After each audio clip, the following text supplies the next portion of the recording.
In the Silent Hill 2 remake, Eddie's world is literally freezing, though James doesn't notice it at first. Every encounter with Eddie shows his breath fogging up like it's winter, and in Toluca Prison, frost spreads near a corpse. It's subtle foreshadowing. Eddie's other world is ice cold, and unlike the original, where he wore just a t-shirt, the remake gives him layered clothes, perfect for the cold reality he drags James into. After the shocking revelation in room 312, when James finally remembers what he did, Silent Hill's torment shifts. From that moment on, every monster in the game, except for Pyramid Head and the final boss, will stop attacking James. They just stand there, as if his punishment is already complete. James can still strike them down, but they won't fight back. In Eddie's boss fight in the Silent Hill 2 remake, James isn't just fighting Eddie, he's fighting his own fear. His accuracy actually gets worse on purpose. The crosshair spreads wide and twitches uncontrollably, showing just how terrified James really is. In Silent Hill 2, the save screen usually shows James staring straight at you. But after the revelation in room 312, that changes. His eyes start shifting side to side, like he's avoiding your gaze. Since the save point is reflective, it feels like James can't even look at himself anymore, too ashamed after realizing what he did. Ito revealed that the flesh lips in Silent Hill 2 carry deep symbolism. The cage represents a sickbed, while the lips themselves embody the harsh and painful words Mary spoke to James during her illness. In Silent Hill 2, the music boxes at the Lakeview Hotel aren't placed randomly. Each one ties into its location. The Little Mermaid box sits near water. The Snow White box rests by canned apples. And the Cinderella box? It's locked away, just like her story.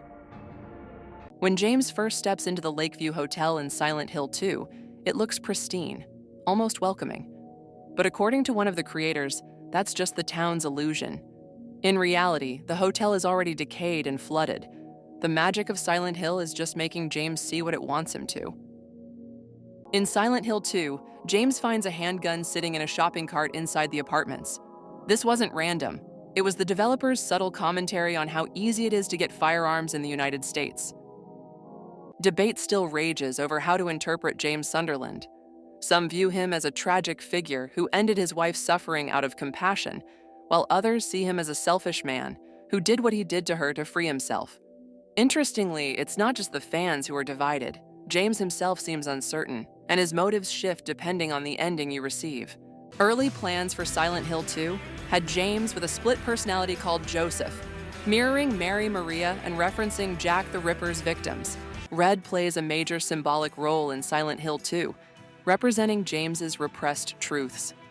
The bright red save points reflect James, literally and metaphorically, highlighting his growing self-awareness. Red squares also obscure the mouths of bubblehead nurses, which designer Masahiro Ito links to the 9 red save points before the game's end, possibly symbolizing the 9 manifestations James encounters as his full story unfolds. Maria, a projection of James's sexual guilt, wears red and repeatedly dies, mirroring Mary's death and the violence James has buried. Pyramid Head, lit and marked by red, serves as James's tormentor and guide, forcing him to confront his guilt. In the final battle, James receives 2 red eggs, symbolizing his 2 murders, Mary and Eddie, and his capacity for violence. In the West, Silent Hill 2 is often seen as the peak of the series, but in Japan it was poorly received and even considered a flop.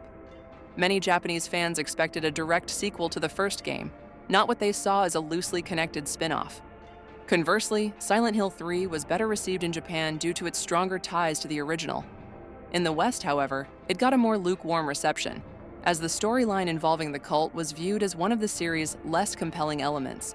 Silent Hill is a powerful place that feeds on a person's inner trauma and fear to trap them, but it can only work with what you bring into it. If you find peace or resolve, the town loses its grip. Those without emotional baggage, like Laura, remain unaffected and can move through it freely, almost like tourists. Many fans claim the in-water ending of Silent Hill 2 is canon, pointing to Silent Hill 4's mention that James's father never heard from him again, and noting that Masahiro Ito and Guy Si-hee have expressed a preference for that ending. However, both official materials and Ito himself have repeatedly stated there is no single canon ending. It's entirely up to player interpretation. He has also clarified that while he likes In Water, he personally prefers the Leave ending. James disappearing fits any of the endings, and it's unclear whether he would have wanted to keep in touch with his father at all. Maria in Silent Hill 2 can be interpreted as a tulpa, a physical manifestation of James's repressed desires, specifically an idealized, sexualized version of his late wife, Mary. This idea is reinforced in the Born from a Wish side story, from the Restless Dreams edition, whose title alone suggests Maria was born from James's subconscious longing. While Maria looks like Mary, her behavior is more flirtatious and assertive, contrasting Mary's more subdued personality, especially in her final years, which James remembered as controlling and emasculating. Interestingly, Maria also seems to have access to some of Mary's memories, particularly those involving Laura. Despite her efforts to assert her individuality, James repeatedly struggles to separate her from Mary, blurring the line between fantasy and guilt. Masahiro Ito revealed that James and Mary saw the executioner painting during their honeymoon visit to Silent Hill's Historical Society. That's why Pyramid Head takes on that form. It's drawn from James's own memories. The reason Silent Hill 2 makes you run such a long stretch after James leaves his car is psychological. The game wants you to believe there's no going back once you've entered the town's nightmare.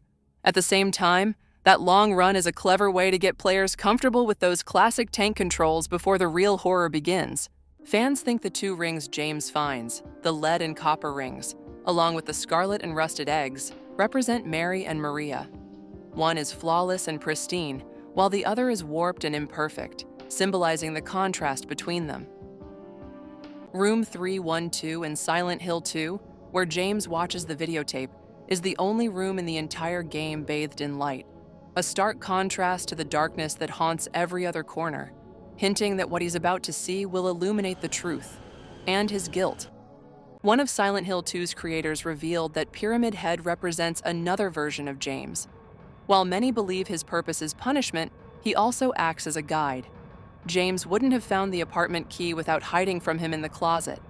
In their final encounter at the apartments, Pyramid Head lowers the water, allowing James to move forward. Even pushing James off the roof could be seen as a way to separate him from Maria.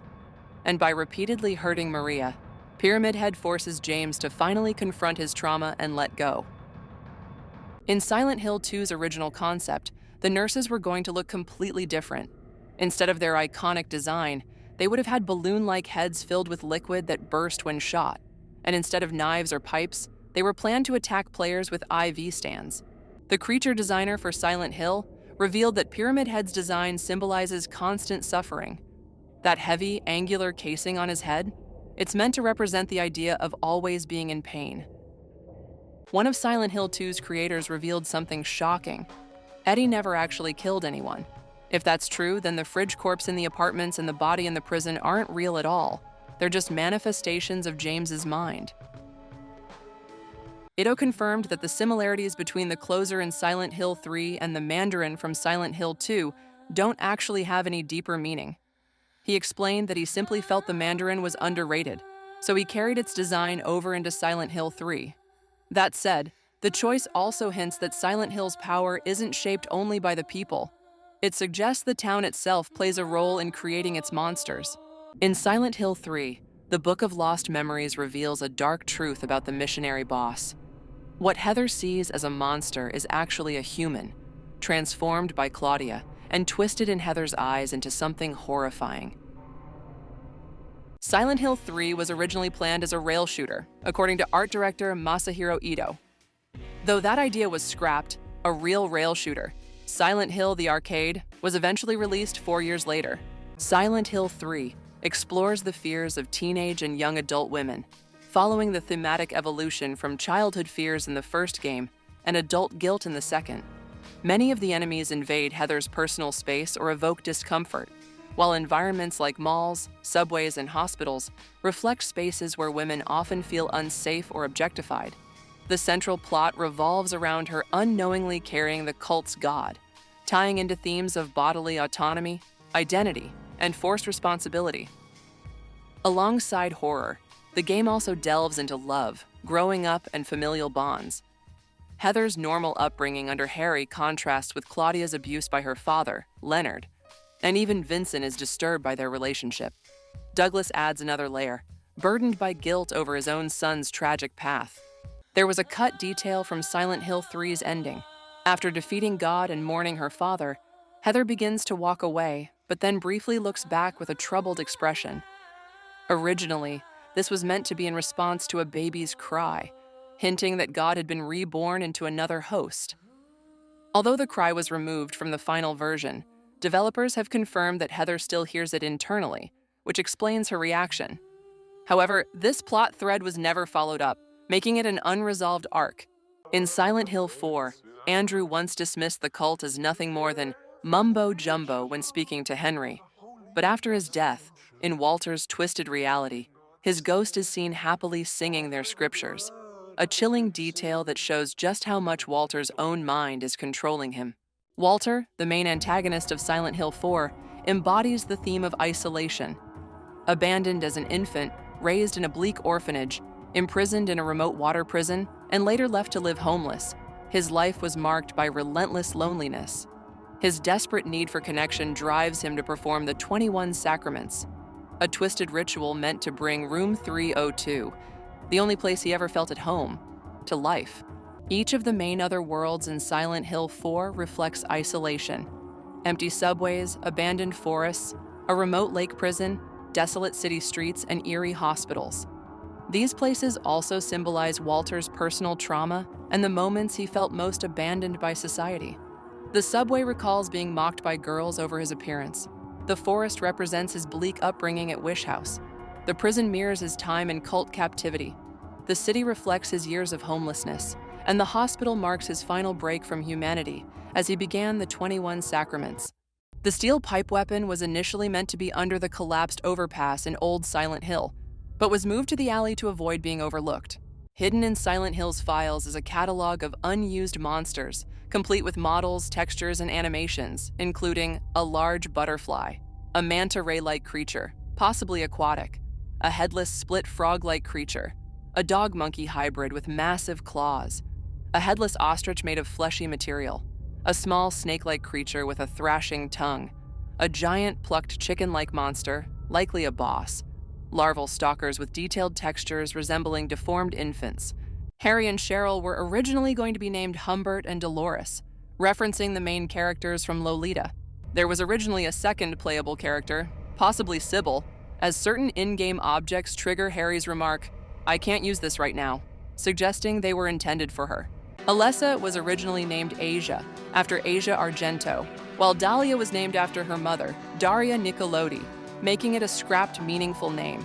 The radio Harry finds in Silent Hill 1 is based on a real Sony model owned by one of the developers. Ito once explained that when he designed the incubus in Silent Hill, he wasn't aiming for any specific religious symbol. Instead, he based its look on Baphomet, which was really popular in Japan at the time.